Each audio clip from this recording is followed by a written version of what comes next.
ចាថ្ងៃនេះខ្ញុំបានត្រីកំពឹសបងប្អូនដល់នេះក៏មិនតែធ្វើម្ហូបអុយចងាញ់គឺស្លោប្រហើក៏ស្លោហើយបងប្អូននេះគឺខ្ញុំយកមកដាក់លាយម្សៅចាម្សៅខ្សែនេះបងប្អូនចារួចហើយខ្ញុំគោះពងដាក់2ដែរចាបន្ទាប់ពីដាក់ពងរួចហើយខ្ញុំដាក់រ៉ូឌីបន្តិចរួចហើយក៏ដាក់ស្ករ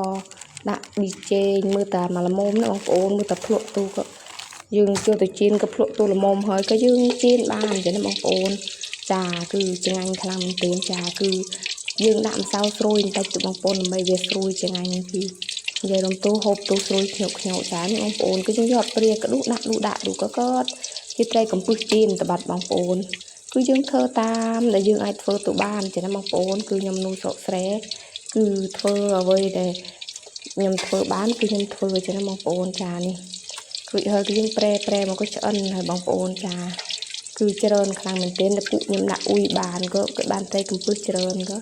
ខ្ញុំមានតែធ្វើចេះហើយទុកបានយូរទេណាបងប្អូនគឺយើងជៀនបានក្រៀម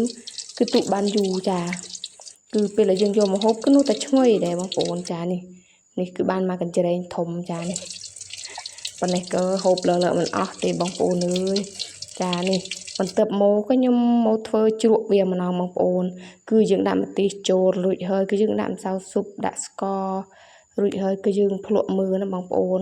ថាល្មមមិត្តយើងហើយរអួយយើងដាក់ម្ជូរដែរបងប្អូនគឺយើងធ្វើដូចតបុកល្ហុងចេះបងប្អូនចាប៉ុន្តែខ្ញុំមិនបានដាក់សណ្តែកដីទេបងប្អូនចាតាមចំណង់ចំណូលចិត្តដែលបងប្អូនចង់ហូបឬប្រៃឬក៏សាបទេណាបងប្អូនចានេះបងប្អូនគឺតែប៉ុណ្ណេះក៏ហូបបានបងប្អូនយើងធ្វើរឿងលែមកំសោប្រៃបងប្អូនព្រោះអីដែលយើងដាក់រ៉ូឌីក្នុង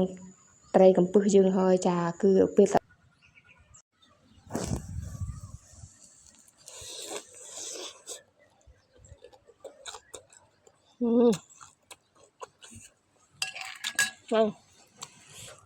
đủ đại chảy máu uống kinh mười mối